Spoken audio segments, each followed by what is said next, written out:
evening everyone. I'm Romel Casabena and I will discuss making school inclusive. So first, let's go in introduction.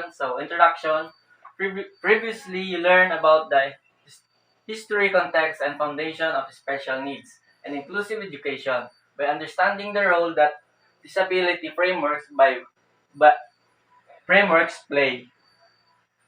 We can now move on to finding out how to implement inclusive practices in this classroom. This chapter shall provide insights and practical tips on cultivating inclusive habits and implementing practice that in the classroom effectively. It is entirely based on the Booth and Ainscow 2002 framework to help schools determine their next steps in shifting to a more inclusive setting. So, dito daw po is yung sa kasalukuyan ay ating natutunan ng mga tungkol sa kasanayan, konsepto, at mga pundasyon ng special needs at disability. Maaari tayong magpatulong sa pagtuklas kung paano ipatupad ang mga inclusive na practice sa loob ng paaralan. Ang kabanatang ito ay nagbibigay ng mga impormasyon at praktikal na tips upang maipamalas ang inclusive na mga kasanayan at maipatupad ang mga ito ng epektibo sa silid ng aralan. So a unifying framework. So in 2002, Booth and Ainscow came up with an index for inclusion which aims to direct educational institutions toward developing their own next steps to restructure into becoming more inclusive. It takes the social model of disability. It is starting point builds on good practices and then organize the index work around cycle of the activities which guide schools through stages and of preparation, investigation, development, and review. So dito po is makikita natin is yung framework, which is first is creating inclusive culture, evolving inclusive practices, and practicing inclusive policy. So a unifying framework daw po is noong 2002 binuo ni Booth at Ainscow ang Index for Inclusion na naglalayong gabayan ang mga institusyong pang-edukasyon sa pagbuo ng kanilang mga susunod na hakbang at mga plano tungo sa mas malawak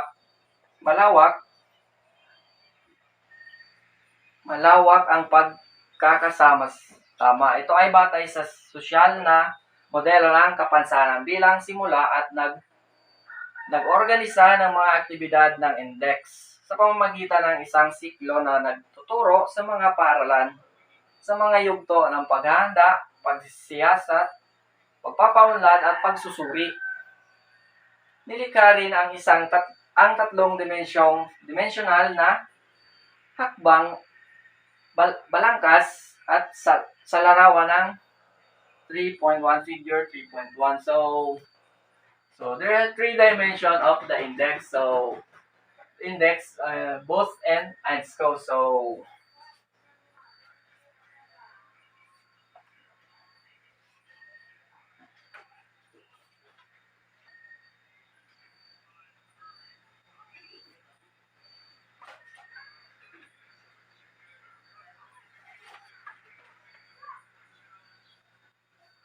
Booth and Ainscow.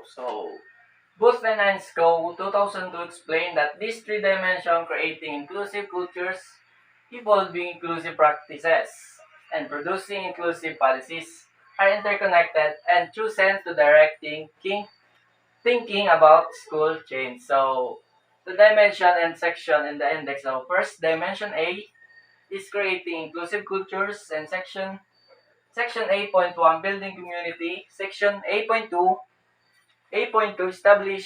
establishing inclusive values. So ito po ay ang tatlong dimension na ito ay paglikha ng mga kultura ng pagkakasama-sama ng pag-unlad ng mga practice ng pagkakasama-sama at pagbuo ng mga patakaran ng pagkakasama ay magkaugnay at mahalagang gabay sa pagbago sa paaralan. Ang pagtatag ng isang inklusibong kultura ang pundasyon nito at kailangan sundan ito para makamit ang pagbabago sa patakaran at practice. Ang hindi suportadong kultura ay magdudulot ng pagtutol mula sa mga stakeholders ng paaralan. Example, how school establish an inclusive culture? Dito po is maaari tayong lumikha ng isang malugod at inklusibong kapaligiran ang mga paaralan na kung saan ang lahat ng mag-aaral ay kahit sa ang pinanggalingan ay may pakiramdam ng pagkakaroon at pagbabahagi. So dito po is yung parang yung sa kultura is yung parang pagtanggap is yung respeto sa kultura ng iba at paggalang at pagkikutungo ng isang guro ng pantay-pantay sa isang estudyante. So dito naman po is yung creating inclusive culture. So creating inclusive culture is bilang isang magiging guro, kailangan magamit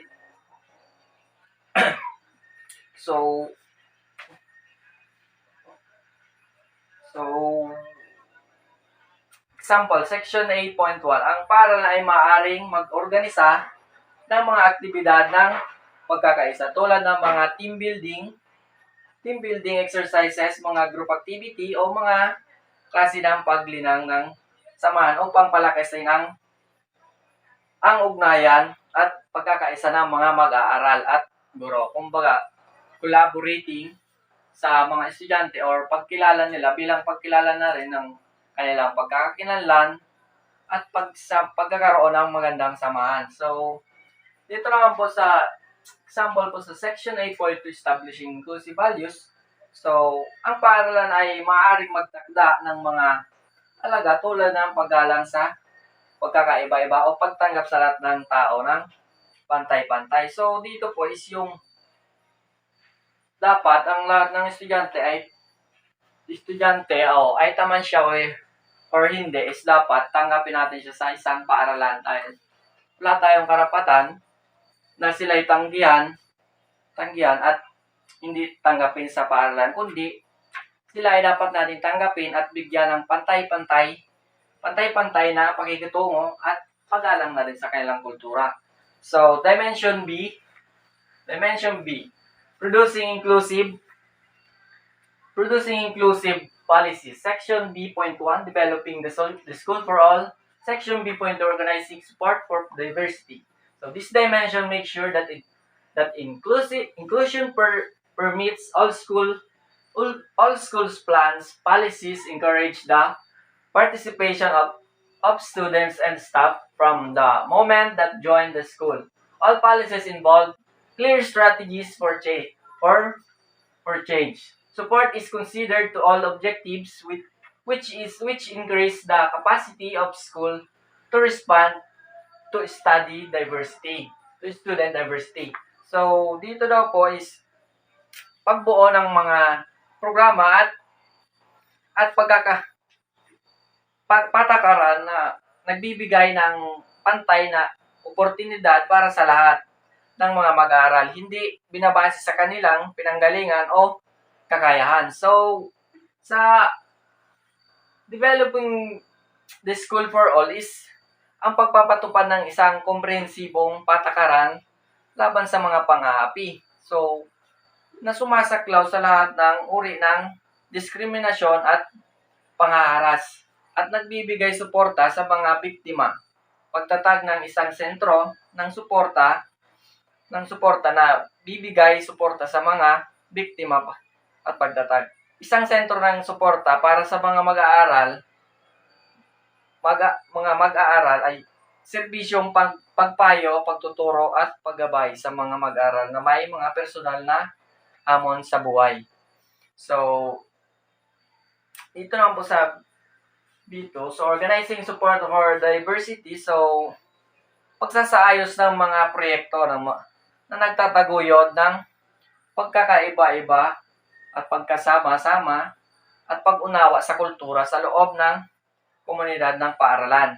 Example, pagsasagawa ng mga kultural na kaganapan at pagdiriwang ng pagpapakita ng mga tradisyon, wika, at kaugalian ng iba't ibang pangkat etniko. Pagbigay ng mga oportunidad sa profesional na pag-unlad para sa mga guro at kawani upang mababuti ang kanilang kaalaman at kasanayan sa pakikipagtulungan sa iba't ibang mga mag-aaral. Dimension C, evolving inclusive practices. So, section C.1, orchestrating learning. So, section .2, C.2, mobilizing resources. So, this dimension develops school practices which reflect the inclusive cultures and policies of the school. Lessons are made responsive to student diversity. Students are encouraged to be actively involved in all aspects of their education, which draw their knowledge and experience outside the school. So, dito naman po is yung, halimbawa, iniengganyo,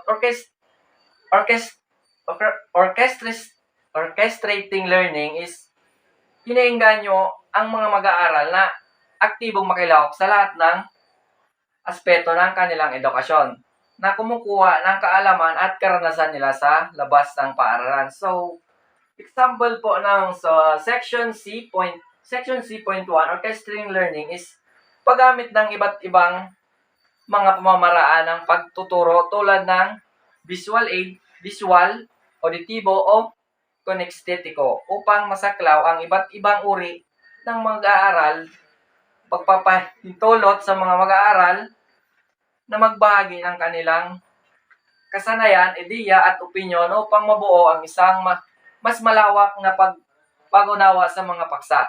So, pagbuo ng mga proyekto o gawain na nagpapakita ng kasanayan ng mga aralin sa tunay na buhay at karanasan sa pag-aaral ng mga estudyante. So, yun lamang po. And that's all po. Thank you. So, next reporter will be Miss Shania Lopez po.